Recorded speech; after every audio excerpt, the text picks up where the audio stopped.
Hey. What is up? Nothing and everything. Yeah. All the stuff. Midterm Actually, season. Yeah, we were talking about things before this started. Midterm season. You have midterms?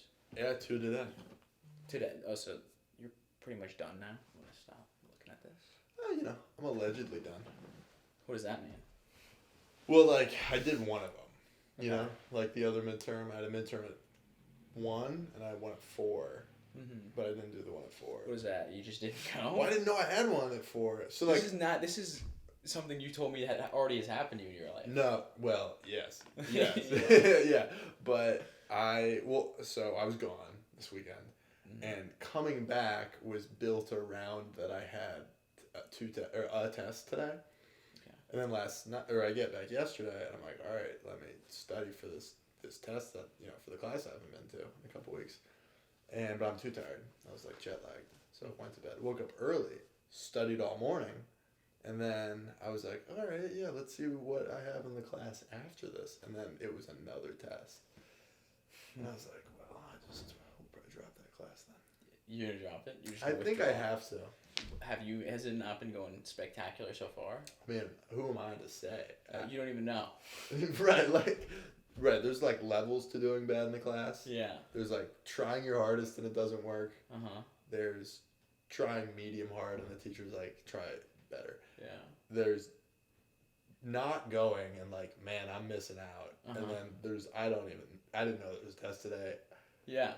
You're basically not in the class pretty much. Yes. Yeah. If I took the test today, the professor would be like, "Who are you?" Okay. Which is on me. Yeah, that's 100% on not you. to put it on someone, I'll own that. Was the thought process I'm just going to take the midterm and the final and then see what happens in this one? Well, for this one class that I'm in, I'm only in classes that I'm in. But for the class that I took the midterm in today, it's just 4 midterms. Oh, okay.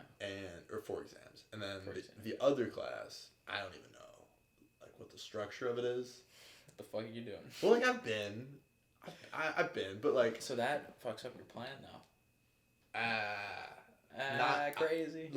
Does it? Maybe. I'm not sure. I have to, so then I'm, taking my midterm that I, crammed 3 hours ahead of 4, and I'm, counting credits in my head, okay, if I drop out of this one class, what can I do? Yeah. It was so counterproductive to counting the quail population in South Africa, which is what the test was about. That's crazy.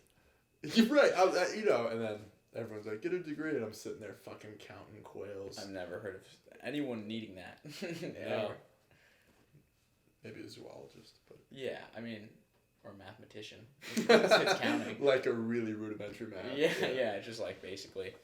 I don't even know. Yeah, elementary school teacher. Uh-huh. So true. Yeah, so true. So yeah, things have been good. Yeah. What did you, alright, so what happened, alright, so you're fucked. Maybe. You could do summer classes maybe or something, no? No, I'm going to do summer classes. Yeah. Regardless. Well, I'm going to intern somewhere. Okay. And I'll get credit for that, and I'll probably take a summer class as well. But that's again to be ahead. Yeah. Yeah. I'm still, even if I don't, if I drop this class, I'm still pretty ahead. Yeah, I bet you're doing, if you were going to be able to finish in another semester or 2 semesters, counting the online one, then you're definitely ahead. I would have had to be ahead, yeah. What happened over the weekend? How did your sets go and things like that? Yeah, it was good. I was in New York and I did 6 shows. Was there for a few days. I'm pretty actually burnt out of it. I haven't felt that way yet. You were like, I don't like this right now. No, it was yesterday, and I very consciously did not go to a show. Oh, really? Yeah. I don't know. You were doing it all the whole weekend. That's true, and I was really tired, and I'm trying to make you feel better for being a bum. Damn. Yeah, I got there Saturday. I got there early. Oh, okay, so this is what happened. I get there early Saturday. I have a 6 a.m. flight. I sleep 5 hours or 4 hours after I do my first, opening set. The day before. So I wake up really early, and then I fly to Newark, take a train, walk to Penn State. I'm exhausted, and I go to my friend. I stay with this friend I have in Chelsea when I go to New York, and I open the door to his apartment, and it's maybe I want to make a game out of this. Pick. I can tell you 4 different things that would describe what his apartment was like. You could pick a number. 2. So one of his walls was covered in mustard. That's crazy. Like, it's the dirtiest place I'd ever been. Like fully covered in mustard? Like, how much like mustard? splattered Jackson Pollock, Yeah. like top to bottom mustard. And another wall has ketchup on it. And Is it's this not art? even, no, it's not even from the same incident. And what the fuck? I said to him, like, why is there mustard on there? He's like, well, I like taking the mustard packets and, like, twisting them until it bubbles up at the sides. Who the fuck is that person? That's the dumbest thing I've ever. This is a guy I was friends with in high school. And in high school, And now he's homeless. But and he now lives he's in a like, home. he's really killing it. So, one of the first things he said to me was, please don't call the police. Like, just about the state of your home? so, like, this room is exactly the size of his apartment. Oh, okay. And he had a bathroom, and that's one of the corners, and he had a kitchen, and that was the other corner. Like, the whole thing's this size. Okay. And none of the ground you could see. I mean, there was paper and shit and clothes. Yeah. And like, the air was black with flies. That's crazy. There was that many flies? He didn't have any traps or anything? No, it was like, you walk in and you're like, and it's like all contained, dude. and you're like, oh, they're not even like, meeting up at the mustard. It's like, it was so gross. And he has this bike against one of the walls. And the bike, if you had a bike in here, it would take up a lot of the room. Yeah, probably that whole corner. He had a bike, and because a couple of years, he's a really spoiled guy. I mean, I do like him a lot. Yeah. But he's a spoiled guy, and, he was like, Mom, I think I should get a bike. And she'll buy him like a $900 bike. Yeah. And then he'll spray mustard on the wall. He never touched the bike. Yeah. And it's in the corner, the tires are flat. And I'm like off no sleep, and I'm furious. Yeah. And I'm like, all right, Ben, we're going to play a game called 1 second, and I'm throwing it away. Like, you can tell me, what do you want? What's this for? And I took the bike, and I threw it in the street. And I always said, out his window? How did it get on the street? like, I walked outside. Okay. He has a basement apartment. Oh, okay, So, like, gotcha. he's right there. And I always say, like, when you're in New York, you see all those crazy people. Yeah. And I would say, like, you go to New York, you see the crazy people, or you stay long enough to become one of them. Yeah, and you were there for like 20 minutes. I throw his bike, and he lives next to the 10th police precinct. Oh, no. 3 officers see me do this, and I'm just like, I'm doing it. And they look at me, and they're like, oh, white man. And then I go back down. He's got crutches on the ground, just in case crutches. So he never used them? Never used them. That's He's crazy. never been hurt. He just had, like, he's a hoarder. Yeah, I was throwing away shit. He was like, that's my bar mitzvah photo album. I mean, and like, in between pages, there's deli meat in it. Like, what? You don't deserve these photos. This guy sounds like a recluse, but like savant. Like, he's like really smart, but like he's really troubled. He's a very intelligent guy. Yeah. And it's like, growing up, my mom, like, I was 14, and my mom was like, that kid is gonna be the president or homeless. Yeah, and he chose. He's homeless right now, but like. Well, what's this place he's living in then? Oh. No. I'm just saying, like, if he had to pick a lane. Oh yeah. His lane is definitely going towards He's homeless. picking the homeless direction. Yeah. It's really gross, and yeah, so I call my friend who lives in Brooklyn, and I was like, I don't feel safe here. Yeah. Like, I'm really nervous. And she's like, what? Like, oh, okay, do you want, come over, like, you want me to get you? And then I was like, yes, and I fell asleep. Like, I was so tired. Yeah. Asleep under the newspaper he uses. Oh, you fell asleep there. You warm. didn't fall asleep at her place. I wish I did. That's sad. But there's a second part of the story as to why I couldn't go to her place. But Okay. Yeah. But you can't say that. I can tell you about it, but I don't want to monologue. No, monologue. Let me hear it. All right. Let me hear it. Okay. So, I have this friend. I'll use her name. I can beep it out if you just say it, but. Okay. All right. So her name's. I'll just so you understand the story. So Kat is the girl I lost my virginity to. Oh, okay. Ooh, spicy. It's very spicy. So, like, junior year of high school, Kat. Yeah. And she and I did theater together. We didn't go to the same high school, but, like, we did theater at this high school. And I see her now from time to time, like, whenever I go to New York or, like, over the summer. And this is what I'm wondering. Do you feel like when you lose your virginity to someone, that you always have like some lust for that person? Not the person I lost my virginity That's to. what everyone's saying. Everyone's having sex with like scarecrows or Well, something. nah, I don't know. I had my first time having sex was just not good sex. It was just like Me either. And but I mean like that is a thing. People say like when the first person you have sex with like it like forever you'll like maybe base people off them like that you want them to look kind of like them. Oh yeah. But also like I wasn't even that attracted to the person I had lost my virginity to, so that's from why it happened for me. That sucks. Yeah. Well, like this person. So I've had like in between. All right. So this person, I have like. There's never been like 6 months where I haven't hooked up with them, except for like when I had a girlfriend. But like for like 4 years, it's been that. Interesting. That's and not healthy. Well, like it's always never planned, or it's like I'll see them somewhere and then like we'll hook up. Yeah. And I'm always like, oh my god, I didn't realize you'd be here. Yeah. And they're like, right? That's insane. Okay, so it's okay. So it's like a chill lady then. It's super chill, and I really like her. And like when I went to New York in May, we like went to a Seth Meyers taping and like saw Lorne Michaels on the street, and now we have like all these like memories together. Whatever. She has a boyfriend now though. and her boyfriend I played like high school soccer with. Nice. And I mean he's wasn't one of my better friends, but like I've always known him. Yeah. And he lives in Chicago. Okay. She lives in New York. They're dating long distance. Yeah, right. Yeah. He's coming for my thing. Yeah, that'd be funny.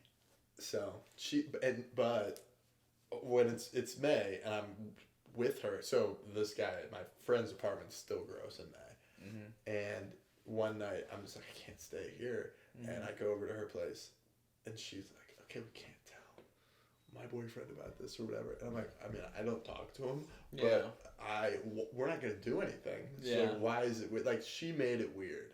Yeah, because you were just a friend that needed a place to stay. Yeah, and then like I'm with her for a lot of the weekend, and there's like these kind of I just really like her, so we'll just have like a long talk, and then her boyfriend was there this weekend, and he would like come in between us and be like, all right, break it up, but he doesn't even know that we've ever. Oh, so he'd be doing it as like a joke. Or something? Yeah, he's like, you two crazy kids, I'm going in here. Yeah. But it's like, it was like Sunday night, I'm on the roof of her building in Brooklyn. Like, you can see the Manhattan skyline. There's like 30 people from Guatemala who got a DJ and are having a dance party. Okay. So there's like lights and it's cold and like Kat and her boyfriend are dancing. And then my friend who also came is dancing with her roommate. Okay. And then at one point, Kat says to her boyfriend like, her boyfriend says, I don't want to dance anymore. And she's like, no, I want to dance. Come on. And he's like, no, I don't want to. And she's like, but I want to dance. And he goes, why don't you just dance with Andrew then? Ooh. And I go, and I'm so fucking dumb. I was like, yeah. You fucking idiot. That's terrible. And then we did dance. Not even a bad choice. Honestly, you probably don't care about that kid because you're not really friends with him. So I know. It's not a good move for your relationship with that kid because it's not. Went from 0 to negative. It's not, but is it in my head that I like her? Because then I was like, oh, I have a crush on her. But I don't know if I even do. You think I definitely do? You definitely do. You're physically attracted to her. You like talking to her. That's pretty much all it takes. Well, because then the next day I do this open mic and I tell a joke about the dancing. Yeah. And in it, I was like, and I like this girl. And I was like, oh. Yeah. Is that me discovering it? There's a therapy coming out in stand-up. Yeah. Yeah. That's pretty. That felt so dumb. You definitely like her. And every time I'm with her, though, she talks to me about like when because when I joined this like theater group, there were all when a guy joins theater, they're like the new hot ticket because it's all girls. Yeah, it's surprising. So especially if you're straight. Especially if you're straight. So all these girls were like, "Oh, I'm gonna like talk to Andrew, or I'm gonna ask him out." And Kat was telling me, she always tells me the story about like her in the corner, like. We'll see. Like, and she's telling me that while we're dancing the other night. Was she drunk? Yeah. Tipsy? Yeah. Yeah. We've been drinking. I'm just trying to understand why she's saying this to you. And it's because, she definitely has feelings for you and you do her. But I don't know if that means anything will happen. I don't think it means anything will happen, but I couldn't even decide if I have feelings for her. I think you do from a super distant viewpoint. This is a girl who I don't agree with on most things. That doesn't matter. Yeah. It doesn't help, but it doesn't matter. Yeah. Damn. I don't think so. I feel bad for the guy too, because I do like him. Yeah. He left the weekend very like, dude, it's great to see you. I love you. He like went to my show. He was probably also drunk when he was. I'm guessing he was drunk when he said that. Yeah, he probably did. He like goes up to me. He's like, "Do you want to like smoke a joint alone in the corner now?" Yeah. And like we did, and it wasn't scary. He probably was just being like drunk, jealous a little bit, kind of thing. Yeah. But I mean you have found the love of your life, and she's with a man that likes to smoke weed with you. What are you gonna do? He smokes a lot of cigarettes. Does he? And and I can be like, hey, don't you see that he's throwing it all away? Yeah, and she's like, I like that. She was like, I'd smoke a cigarette. And I'm like, fuck. Yeah, and then you broke your heart. Yeah, like you like cigarettes? High school is everyone being like, cigarettes are gross. Yeah. College is everyone being like, I smoke drunk cigs. Yeah. And then when you're 22, you're like, a lot of people smoke cigarettes. Like. Yeah, that's kind of where I'm at now. I don't really like to. I went through a phase where I smoked a lot of cigarettes. I think I went to Puerto Rico. Oh, great opener. A year or two ago. In San Juan. Yeah, I don't even remember. I don't know. Okay. But anyways, I was smoking at least 3 to 4 cigarettes a day, just walking around, and I don't know why. It was fun. This guy, her boyfriend, said to me, he said the thing that people who vape say. He says, I never buy cigarettes. Like, I just take them constantly. And then I was like, how do you get them? And seriously, I was like, how do you get? Because people are like, I don't own a vape. I just hit other people's. I was like, how do you get cigarettes? He's like, why? Yeah, I buy them. I was like, what? That's not. I don't know what the hell that is. I was like, there's no even other thing to say. I wonder if he I don't know. Like he was like one person, and then someone else got inside his body, and just like I buy cigarettes. Like, that's the only way that would actually make sense. He was like American Spirits. I was like, okay. He's like, they're $11.50. Yeah, I was about to say they're $11.50. At that corner store, actually, though, like $12. But I mean, I know the guy, so he was like, I go in there every day, so I get a discount. Yeah, I have a credit. I have a tab. I was like, how many cigarettes? He was like, just one a day. He was like, but I try to buy in advance. Yeah. Like, this is the worst. Just one a day, but like I just for the past several weeks have been doing 3 a day. So he was like, can you imagine some people smoke a pack? That's crazy. That's like, like $12.75 with tax. Sounds like you're buying. You just look at his like Chase like bank statement. It's $12.75, $12.75 every single day. That's all he buys. He's like, this is my cigarette card. Yeah. I get like American Miles. They definitely have that. Actually, I don't know if they probably used to at least. Mm-hmm. Back in the 60s. 2% cash back on all cigarette purchases. That'd be cool. Yeah. Well, not really. Well, yeah, you can't advertise for cigarettes. Yeah, you can't. You can't advertise for anything like that. They're still selling. But you can advertise for sports gambling, which is weird. For now. Yeah, I don't think it's gonna stop. I think there's too much money in it. Oh, it'll stop. I've been hearing a lot of like, I think YouTube's about to start advertising for like what's it called, FanDuel or something like that, or DraftKings. One of them, yeah. Yeah, I guess that doesn't matter. It's a government that's making that decision at the end of the day. Yeah. But I don't know. When there's money in it, people advertise for alcohol. Yeah, but you can't drink alcohol. What do you mean? Watch any alcohol commercial, you can't drink it. Oh, in the commercial? That's why it's just pouring. So you think that with like sports like betting, they're just gonna be like, sports betting's really cool and like not. Well, that's what it is, right? You got like JB Smoove, like that's what that everybody. Yeah, it's not even any gambling. No one's like pressing like the underhit. Like no one says any sport. Like men know so little about sports betting because they don't use any of the terms in commercials. Yeah. I love when guys are like, dude, I put $50 on like the Raiders game, and I'm like, well, what'd you bet on? Yeah, there's a lot of people like that. The points depends though. Yeah, I mean that was like what I was like. I mean, I wouldn't bet, but I didn't know what any of it meant. I don't know.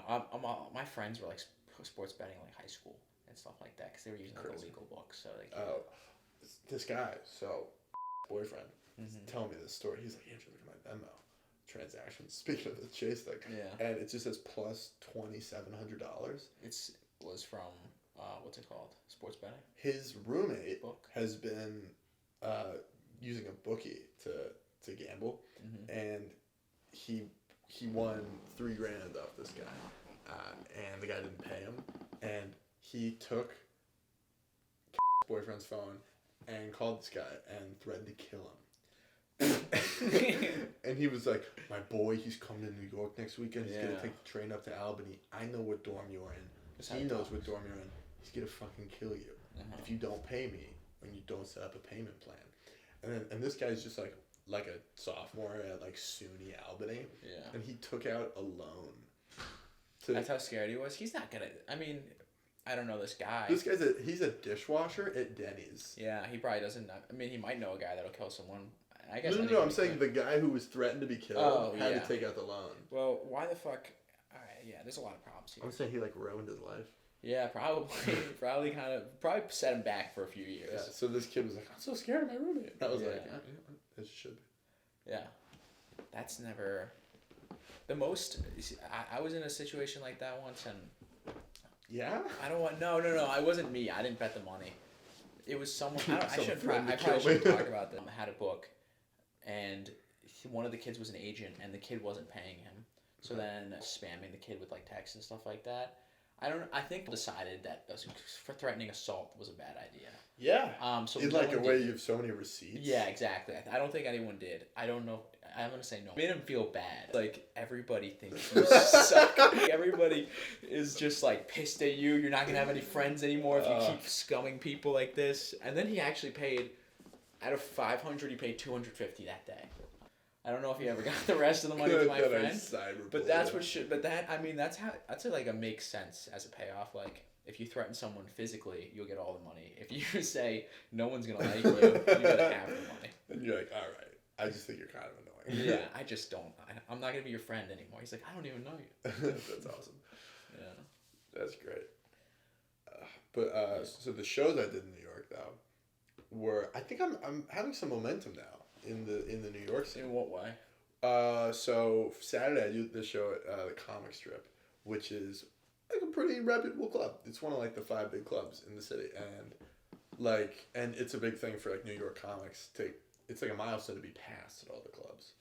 Because that's when New York people are like, oh, I do 3 sets a night, or I do 4 sets. It's like if you're passed at every club, you can do the 7 spot, then the 8 spot at the next club, and this one, and bounce around. So the Comic Strip, and I do these like terrible like 5 p.m. shows, and there's like 40 people there, which is like, for Pittsburgh, that'd be great. Yeah. But in New York, it's like a 200 like a seat room. Right.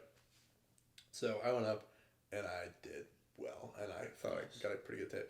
And the booker was just like, and he's like, you could work here. He gave me like the information to audition and stuff. That's awesome. And he was like, yeah, I feel like I remember you. I was like, yeah, I did this show in May. And he was like, oh, you an LA guy? And I was like, I'm not an LA guy. He's like, but it looks like you do stand up.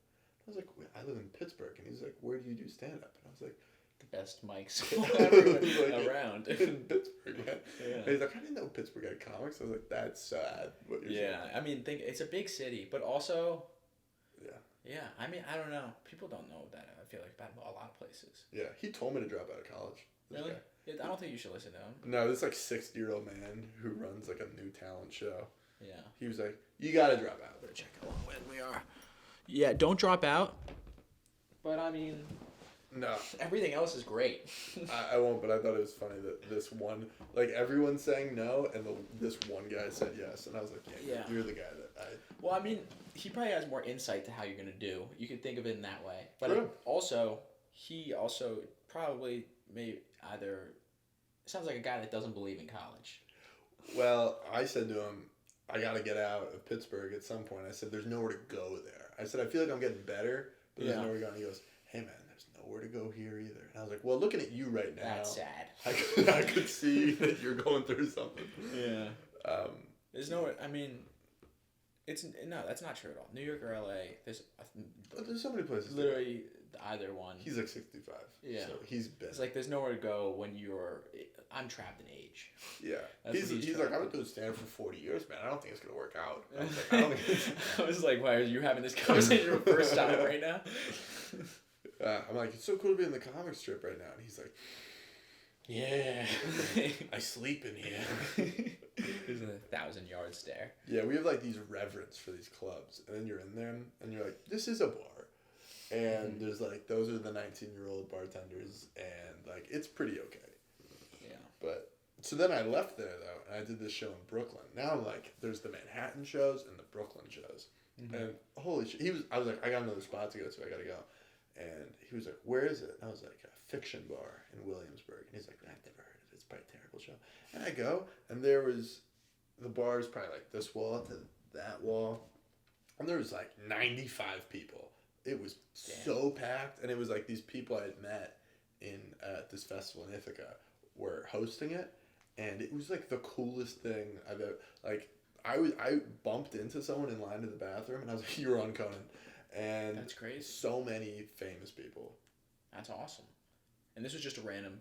from the Ithaca connections. This was, yeah, like the people I met in Ithaca were like, we run this, it's a mic. And then once a month they have a show. Are any of them like established or? Yeah, they're all like 3 years in. They're all very good. Yeah. But they're like how I feel like I would be if I did it 2 or 3 times a night. Mm-hmm. Like they're all doing open mics and occasionally shows. They're doing like 7 days a week, 2 to 3 times a night? Yeah. That's crazy. Yeah. Like this guy I met, the first festival I did, I met this kid named Hayden, and he's really good. Mm-hmm. But I was like, this is my whole thing with New York. I'm like, I think I'm equally as good as him, and we have a similar amount of material. And I saw him a couple times this weekend, and I'm like, he's better than me now. Mm. Like, we were at the same point, and now he's passed me a little, because he does it. Like, I've done in the last week, like, last 7 days, I've probably done like 10 shows. Yeah. And he's done at least 14. Do you think it's mainly at that point when you, like, what pushed him over the edge was just comfort because he's doing it so much? Comfort in, like, the shows he's on. Like, I'll be on a show.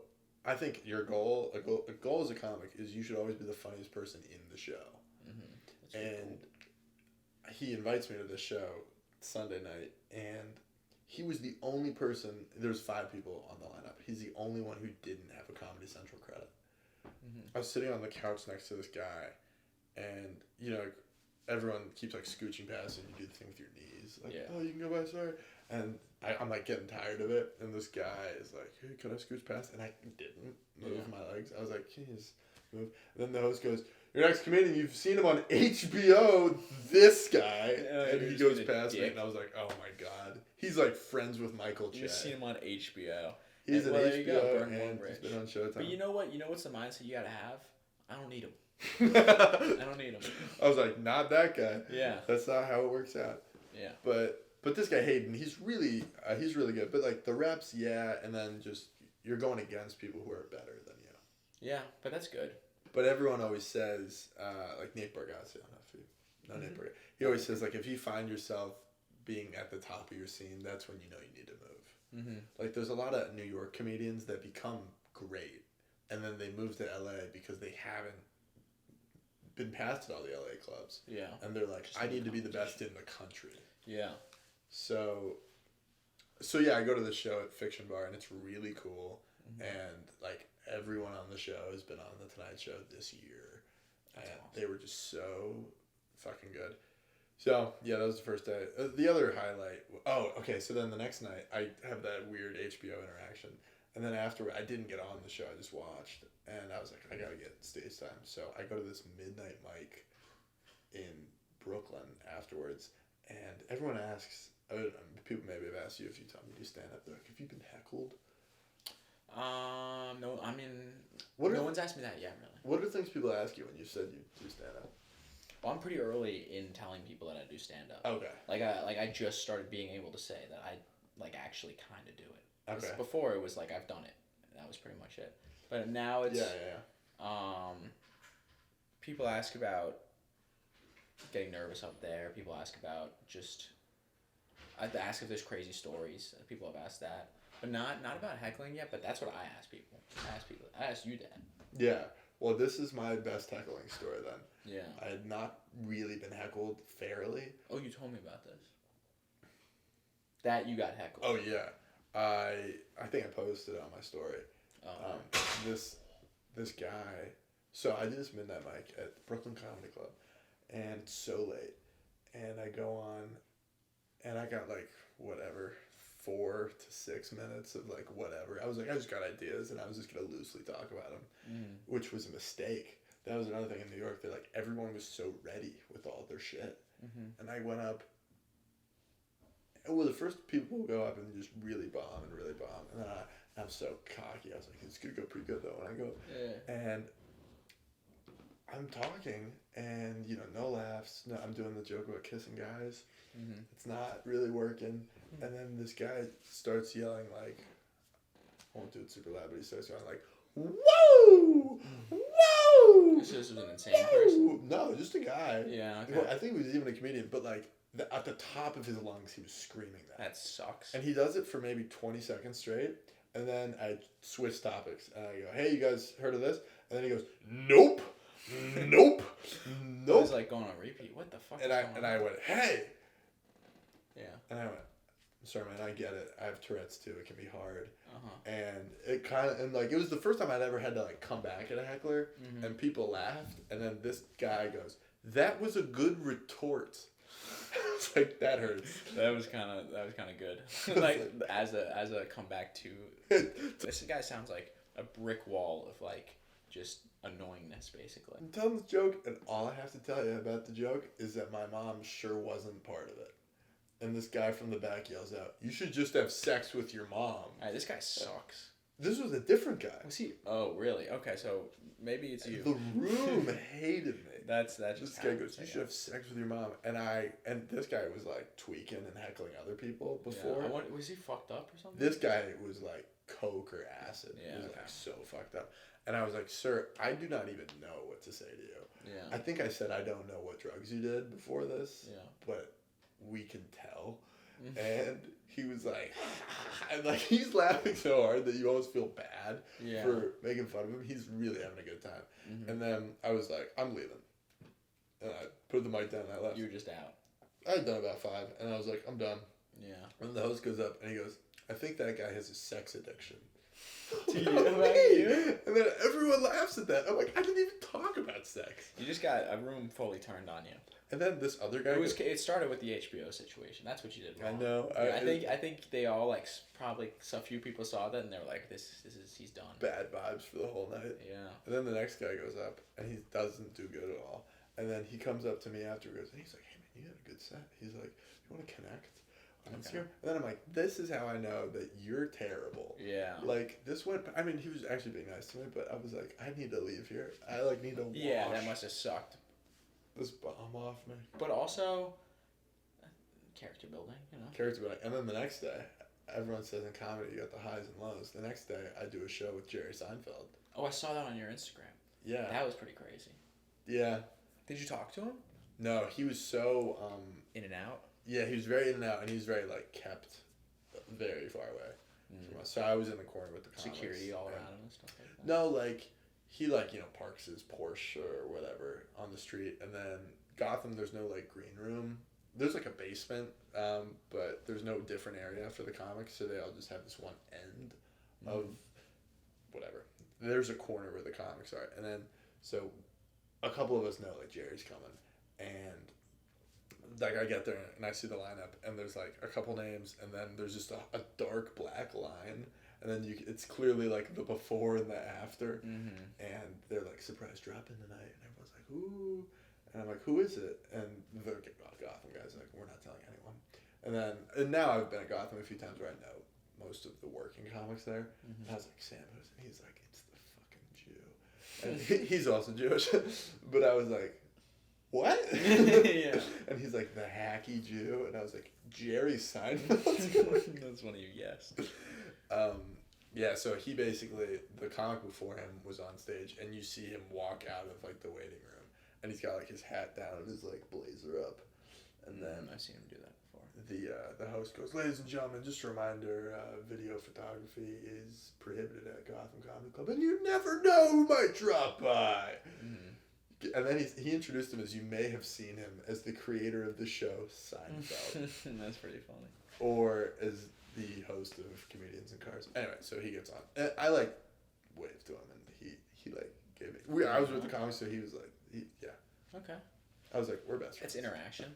You're getting there. Yeah, I've really been struggling with in the last couple of days. Can I say I opened for Seinfeld now? No. I mean, no. I mean, you can say it. No one's gonna say that you didn't. I mean, because technically you did. Exactly. I guess technically you did, but like also. What I've been saying is I was on a show with Seinfeld. Yeah, you could say that. You could say you opened for him. I went on 3 people before him.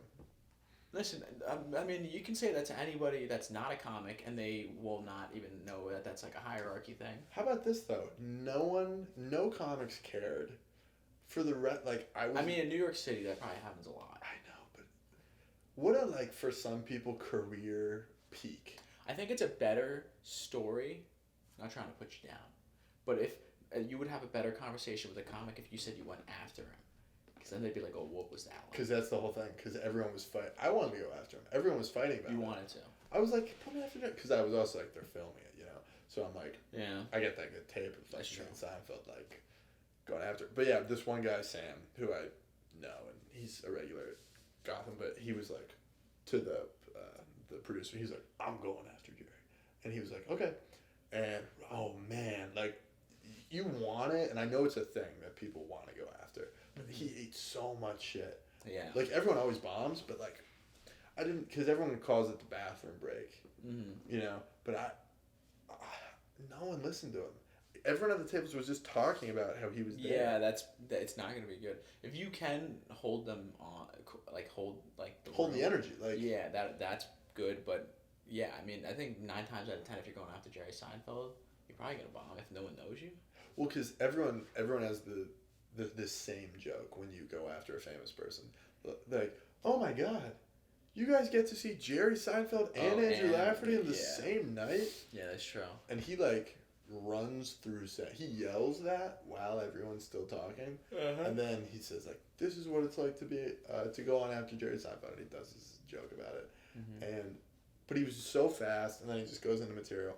So then, and it doesn't work. And then after that guy, the headliner goes up, and the headliner was bombing, and he started yelling at people. And Seinfeld had this bit, and it's all new, so I won't burn the joke. But this guy's up there talking about cunnilingus. Okay. And it's not going well. And then he goes, "Oh, I get it. You're more of a, what's the deal with cunnilingus?"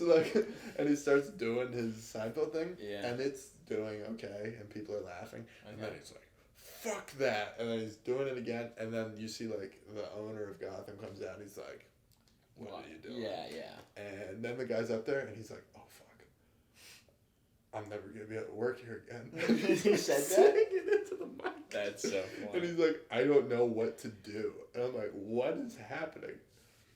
I mean, I guess at that point you might want to lean into it. I thought so too. He leaned into it for 40 seconds, but then I was like, "You can't have a meltdown into the microphone." No, well, you can. He did. And he did. And then he was like, "Goodbye." Yeah. Did he say goodbye? I think so. I think that's how he ended it. He didn't come back. And then afterwards, he was like, "I'm sorry." I can't imagine at all. I mean, was this guy semi-established? He's 51. Okay. He was good. No, so no way they were like, "You can't come back here." I don't think so either, but he was tweaking. They probably were like, there's probably a strike, that's written down somewhere. But the day, so this was Monday, and last Monday, Gaffigan was at Gotham. The boy.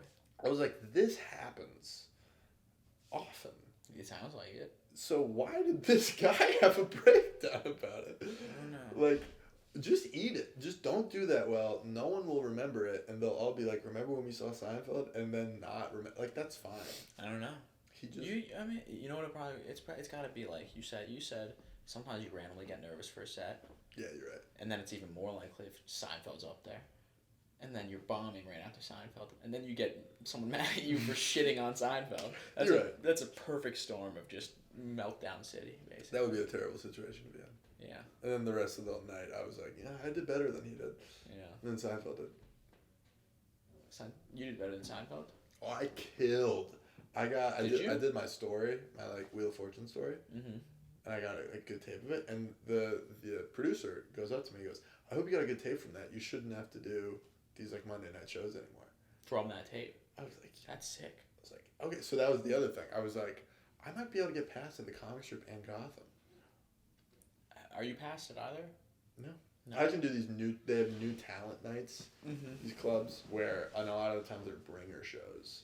There's no point of getting past now, though, when you can't go there weekly, right? Because that's, like, what being past is, like, paid regular. Right, it's like, yeah, that's what it's called in LA. They call them paid regulars. Yeah, I don't know if that's the same there. If I was past the Gotham, I could do 4 shows there a week.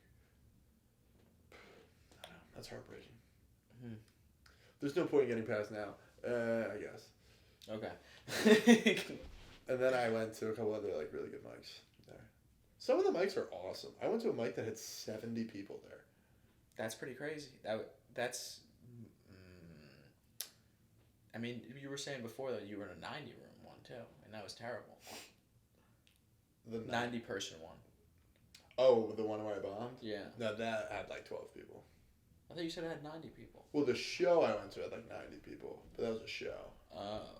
Yeah. You weren't performing at that one. That was a show in Brooklyn, and then I was at the Brooklyn Comedy Club, and I bombed. You're saying that was a show as in you weren't performing? Or that was a show as in... As in it wasn't an open mic. I bombed at an open mic. That was a show. Yes. Got you. I went to one open mic with 70 people and one with 12. Damn. Well, which did you like?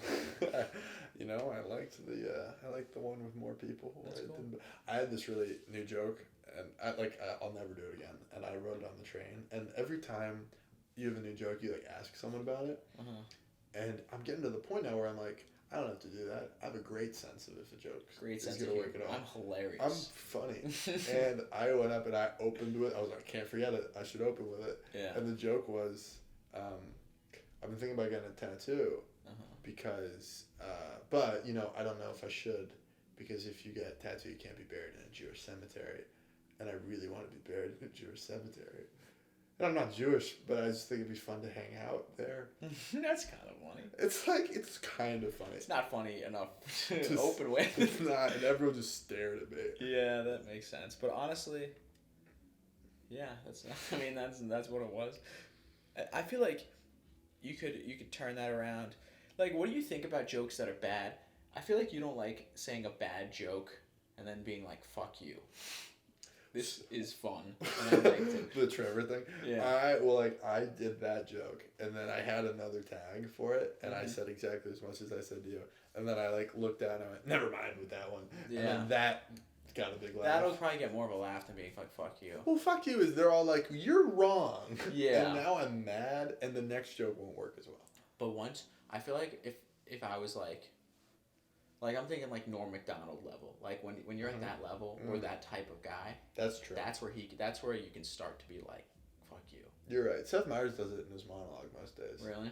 I like it at that level. He has one joke usually that bombs, and then he goes, "I'm sticking with it." Yeah, that's good. Yeah, that's a different way to do it. Yeah, you're right. No, but it's so different. I'm really famous. Yeah, because now it's like you are this schmuck from Pittsburgh.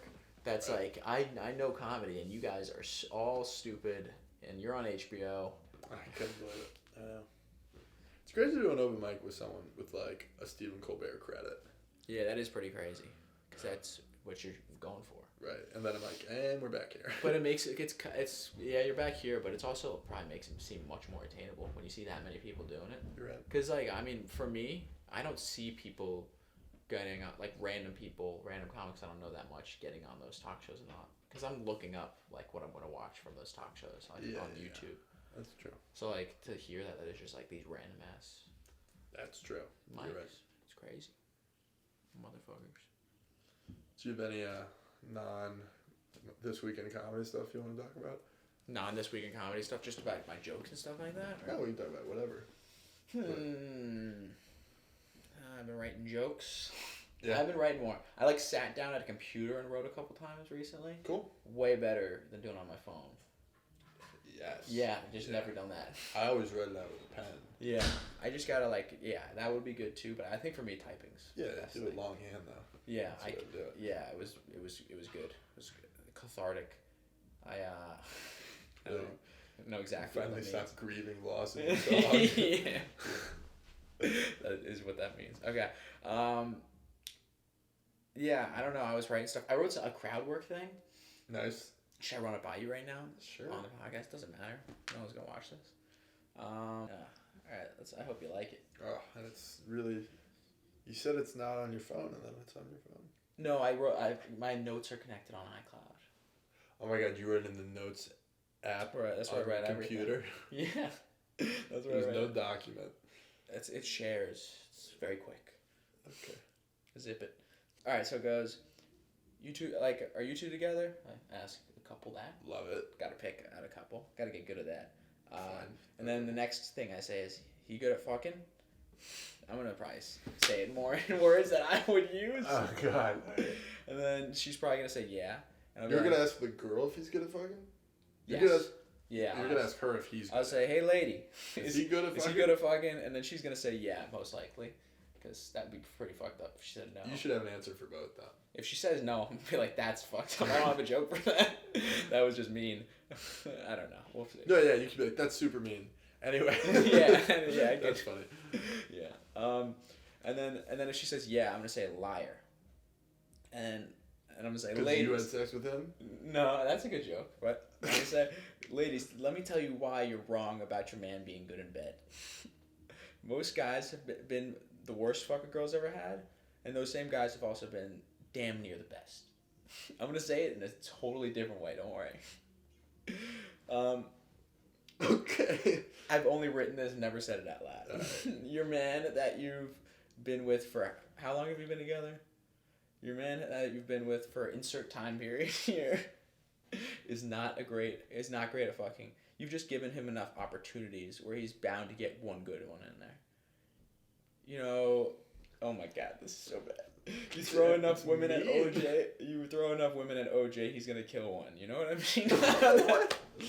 Alright, never mind. It ends with OJ? Yeah.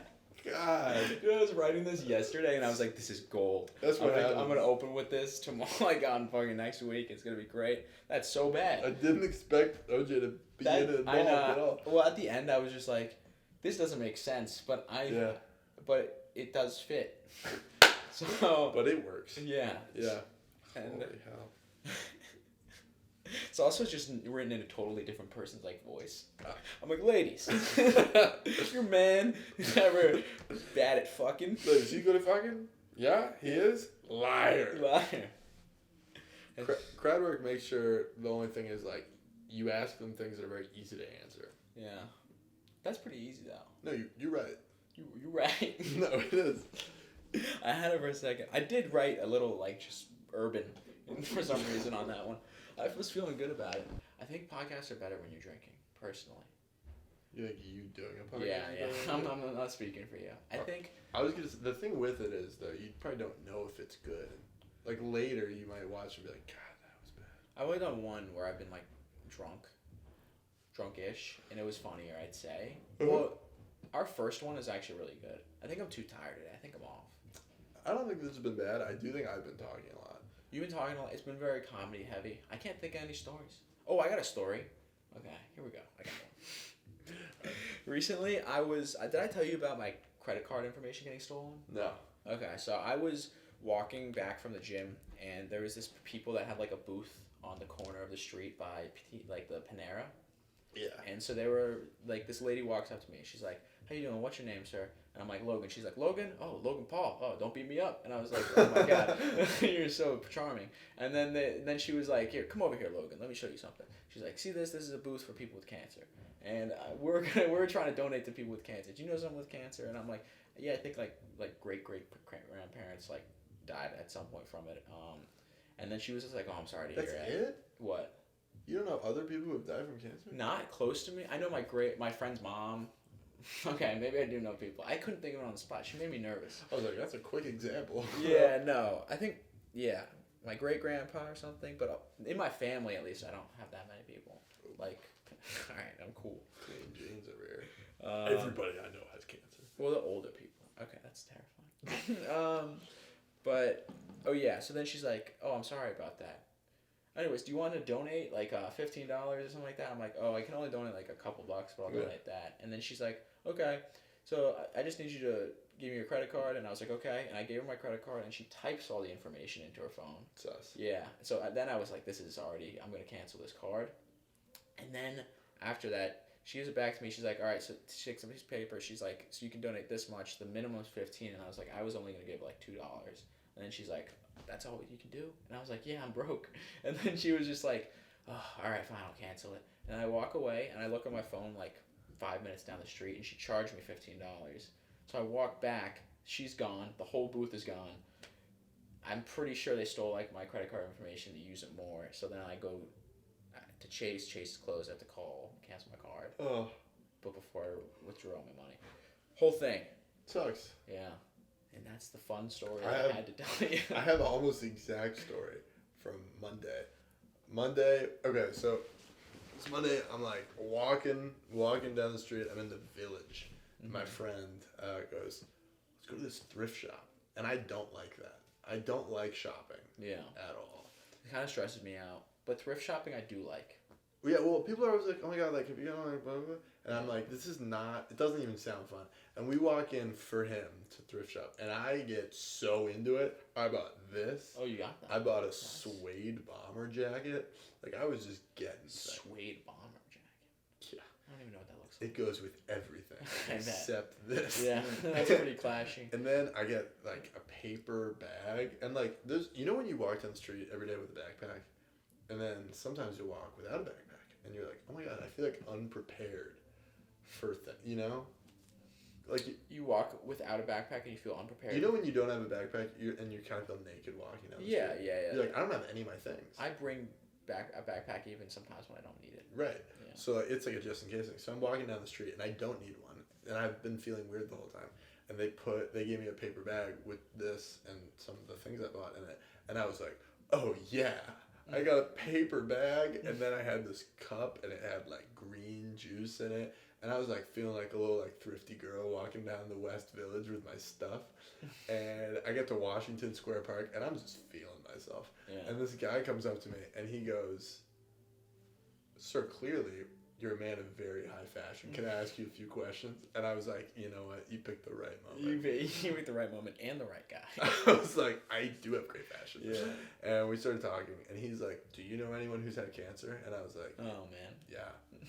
And he's like, it's pretty sad, right? Do you know children who have been affected by cancer? Yeah. And I was like, I do. And he was like, I'm so sorry to hear that. I was like, you brought it up, actually. Yeah. And then he's like, well, you know, I want you to help. And then he's like, does this whole spiel. Yeah. And he's like, can you donate some money? And I had cash, and I was just like, I was ready from the beginning. I was like, I'm going to give him $10 and leave. Mm-hmm. And he was like, I work for a charity, so I can't take any cash. That's what they said to us. It's not true. And then he starts, he takes my card, and he goes, is it okay if I type this in? And I go, no. And then he starts to take a picture of it, like, with his iPad, so it scans. I'm like, we're not doing that. Yeah. And then I'm like, I can swipe it. You have the thing. So I swipe it, and he's like, how much would you like to donate to that? And I was like, probably like $10 to $12. And he was like, well, let me show you some of our most popular packages. Yeah, they love the packages. And he's like, this right here, like, the senior package, and it's like $250. He's like, this is what most people go with. And I'm like, most people are giving you $250? I have no idea why you're talking to me. And then the least amount is $100. That's crazy. And I was like, I cannot give you $100. And he was like, you know what? I was talking to a college kid earlier today, just like you. Great looking, couldn't give $100. I love to. That's why he's just like you. I was like, that's how I describe myself. Great looking, doesn't have $100. And he was like, and what he did about an hour ago was he donated $50. And he was like, the next college kid who comes up can give the next half of my donation. And he's like, will you give the next half of this his guy's donation? Good. And I was like, and I said to him, I was like, you are such a good salesman. Yeah. I was like, I know this isn't true. Yeah. And I'm going to give you $50.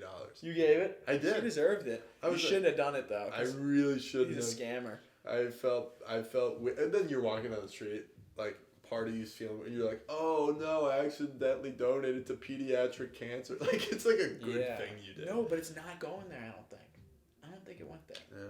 Dude, I was looking at it, I don't think, whatever the hospital was, I've never heard of it. And every hospital here is UPMC. Yeah. I don't know, man. It's fair, but maybe. But then I was like, maybe I'll get some good juju for this, And then you might. And then I met Seinfeld, so. That's true. You got some juju. Same day. Yeah, same day. In and out, basically, with your juju. I was like, yep, all right. cashed that in early. Yeah. So, yeah. That's pretty... Okay. I feel like yours, the better part, like, what you did, like, what you said to him, like, no, I'm not going to do that, like, about, like, him getting the card information, that's what I was thinking, but I didn't say that. So I would have felt probably a little better if I was in your shoes. Even though you lost more money. Oh, man. I couldn't believe how much money I lost. Yeah. I mean, on the street, that's a lot of money to, like... It's a lot of money. I had just bought all this clothes, and it was less money than that. Yeah. That's, like, it's crazy to think about that you could go to a hot dog stand, and you would never spend near that. No, I could walk away with... In the same motion. 11 hot dogs. 11 hot dogs. Or he said that I donated to only half of one child's chemo treatment. It's $100 for chemo? I was like, dude, that's crazy. That seems cheap. Yeah. I feel like. I was like, also, you giving half a kid my chemo? Like, what does that mean? Yeah. And also, no, I got so many questions. There's no point of asking. Yeah. Yeah, chemo's crazy. Right. I was like, actually, my money, hopefully, is going towards radiation therapy. And he was like, what? He's like, what is that? You can't choose your cancer treatment. Is that healthier? Radiation? Yeah. It's like if you're too sick for chemo, usually people get radiation. Okay. Like if you just have a weaker immune system. Is it like healthier though? I don't know. It's less effective sometimes. Like my grandma got radiation. Less invasive though. Sorry about your grandma. That's okay. It didn't work. Yeah. So, more sorry now. Yeah, like radiation will like target an area, and chemo's all. Okay. All of you. It just goes straight to the veins. It's like I'm pretty sure. I don't know how it works, but I think that is. I assume it's like, you ever seen X-Men when they infuse Wolverine with like titanium into his bones? Yeah. I imagine that's what chemo's like, but a lot less cool. Yeah. Well, actually, they're heroes too. So. No, sorry. It's the same amount of cool. No, it's cool. It's just like, honestly, maybe it's a better origin story. It's like, how'd you go bald? Have you seen Wolverine? Have you seen Wolverine? Totally different, but the same. Totally. Oh, this is medium interesting. I had an midterm today, and to go circle all the way back. I'm at my midterm, and it's like got this comedy. It's like it's like a biology class, and I don't go a lot, and it's one of those classes where no one goes. Like I've been there, and no one. It's like an 80-person lecture, and you're lucky if 20 people show up. Damn. And I'm in there, and it's obviously the midterm, and that's like all the people show up, and the professor's like, well, good luck to all of you. And I'm sitting down, and I turn, and it's Julia Orff is sitting next to me. Oh, that's crazy. And she's like, Andrew, are you in this class? And she says it in a way where I know she doesn't know. Like, she doesn't go enough to be able to... Oh, she didn't know herself. She's not there enough to be like, Andrew, you're never here. Yeah. Because she's never there. So I just hot shit go, yeah, Julia. Are you in this class? And she's like, do you come? And I'm like, exactly. You don't even know. I was like, well, I've been out of town. Feeling awesome. And been then out of town. Then she takes the midterm in like 17 minutes and leaves. And I'm like, no, I feel like that went too well. Yeah. I wonder if she definitely studied. No, she told me she didn't. I said, how are you feeling about this? And she said, haven't opened the review guide. And I was like, that's the only thing I've looked at. She said, Carl has been talking shit about you recently. And I was like, what about me? Oh, about you. It was about like, me, he has nothing to say about me. He has nothing to say about me. And yeah. She started telling me the shit, and I was like, Wes did that. Like, yeah, no, he just hates you. You are a scapegoat. You were like the Jews to Kanye, that's what. Could you believe that? Yeah, he's going crazy. DEFCON 3. Yeah, that's not good. So, you're in New York this weekend. These are all the jokes. They're like, do you know Hitler was only at DEFCON 1? Like, what is DEFCON 3? I saw a black guy walking down the street with Kanye's new merch, like the White Lives Matter shirts. Oh, he has that? He was like, I like ye. And I was like, all right. Yeah, he's not making good decisions at the moment. I like his music still. Shut up. I'll listen. That's what everyone's doing. But it's I'm so conflicted. It's not like that good. No, I think it is that good. That's what people say. I think it is that good. I'm not conflicted. I think he's a bad guy, but I also like to listen to Gold Digger. You know? That's the one you're gonna pick. That's one of them. I haven't really listened to that anymore. Honestly, I haven't been listening to much Kanye lately, but it's not in protest. I think all of his songs are so whatever. That's so. She take my money. That you're like, that one's good. Close your eyes. I don't like that. I don't like you. No, I'm sorry. I don't know what's gone through me right now. Is Heartless number 2 on Spotify? Yeah, it is, which is surprising. I was surprised by all those most populars. I'm not gonna lie. Wait, but Are those all albums? Up to here. This is my favorite album by him. He's got a lot of albums. He's got a lot of albums. I feel the same way about him as Chance the Rapper. I like Chance the Rapper less, but I like Chance the Rapper. That's not really an effective argument that I have then. I think Chance the Rapper has like 4 songs that I'm like, okay, I like them, I guess. That's how I feel about Kanye. Have you listened to Acid Rap? Probably. Have you listened to 10 Day? Probably not. Less likely. Yeah. Acid Rap, I can imagine. Acid Rap, you've probably listened to it. You've definitely heard some songs multiple times. Which I love people have that confidence, you know? Always. People are like, do you know that song? He goes like, dun, dun, dun, dun, dun. No, you've heard it. Yeah, that's like, true. People I don't know. Yeah. Maybe I haven't heard it. I think that, the way I'm assuming is like someone at some gathering you've been at in your life has played something from that album, realistically. Not in college. Probably in like high school. You think I was invited to gatherings in high school? Not even a party though. Like 6 guys. 6 guys like, hey, have you heard Acid? Yeah, talking over sandwiches or something. So speaking of gatherings in high school, and another callback to me losing my virginity to this girl that I feel like I have feelings for. Do you want to hear about how I lost my virginity? Tell me that story, and then we'll wrap it up. Yeah. Okay. So basically, this girl she was clearly like into me, and all of high school it would be like girls who were like, oh, I like Andrew, and I was very like, I don't even know, like acting Catholic and conservative and like. That's exactly what I thought you were gonna say. Yeah, which is not even who I was, but I was just like, I don't want to talk to women. Yeah, I mean, you're being a high schooler. Yeah, and I would I would make out with girls, and they would be like, do you want to do it? And I'd freak out on them. Yeah. I was too young. I was like 14, and I was like hooking up with girls. Yeah. And I was like, no. And this had happened like. You growled at him? I was like, and this happened like 20 times. Okay. And that's. It's too many. It's too many. That's just, it gets worse every time, I'm guessing. Yeah, it's too many. You're like, what the hell am I doing? Because eventually it sounds like I'm flexing, and I'm not. No. I was like, I can't say no to people.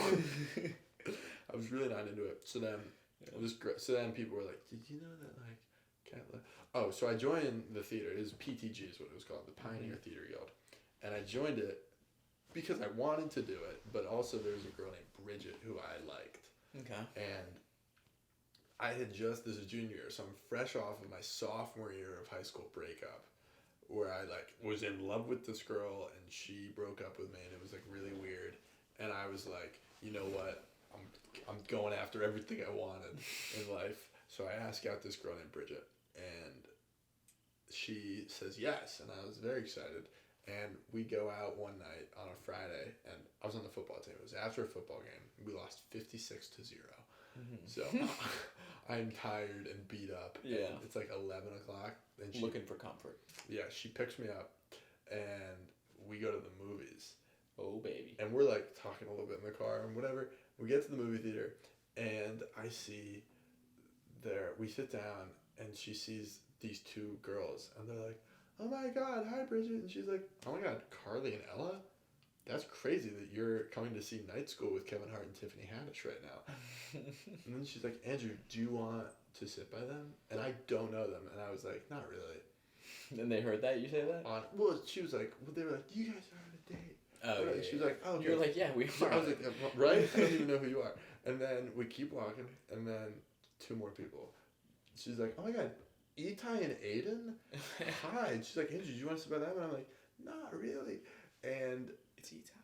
This whole thing happens. We watch the movie. We sit alone. And then we go back, and it's whatever. It's done. So this is in the fall. And then I joined PTG in the spring. Mm-hmm. And Bridget's in it. And I'm kind of like, oh my God, hey, it's Bridget. And all of those people who were there are in PTG. And they are all one day are like, she asked us to go there, to watch and make sure you didn't do anything weird. Huh. I was like, she hired spies? Yeah, she hired security, basically. I was like, she had 4 people in, like, 2 teams watch me. I was like, why wouldn't you just say no to the date? Yeah. Well, she wanted... I don't know. She was like, I couldn't... I talked to her about it. She was like, I just can't say no to men. And I was like... It's a good quality to have. Yeah, I was like, well, you didn't even do anything... Like, that's so much weirder. It's so much worse. It's so hurtful. Yeah. And... Yeah, so I'm doing that, and I'm really feeling down about myself. And then there's this girl, Kat. And now, so all these girls are like, oh my god, remember Andrew how Bridget thinks you're super weird? Yeah. And then they'd be like, also, I think Kat likes you. And So you want to go for round 2? And We got more spies coming. Yeah, it was very much like, no. Yeah. I don't want to do it with Kat. I'm so afraid of women, and I'm very confused. Yeah. And, yeah. Whatever, so the play comes and goes, and then it's over the summer, and Kat keeps inviting me to all these parties. And I end up going. And I'm like, no, Kat wants to hook up with me, and that's bad. That's not Andrew stuff. Like, because I'll have to have sex with her. And I was very in my head, like, I'm not losing my virginity until I have a girlfriend.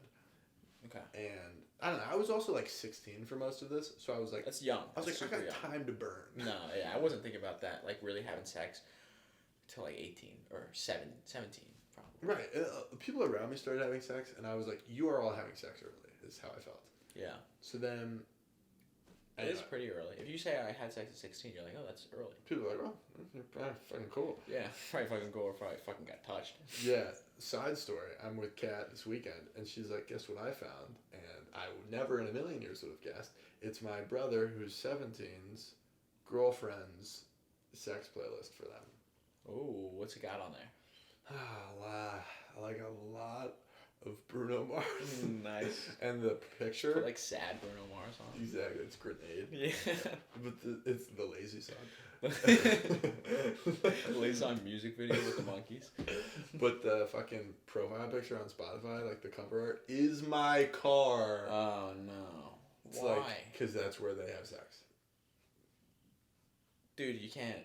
I texted him. Yeah, you say clean that? I was like, hey man, older brother text here.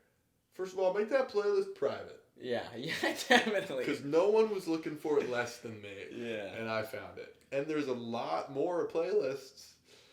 What's it the playlist called? Is it called Sex Playlist? You bleep this part. Okay. But it's called, his name it's called Sex with Oh no. What do they think? In public? It's crazy. And there's another one called Sleeping with Patrick. Oh, that's cute. That's Frank Ocean. Yeah.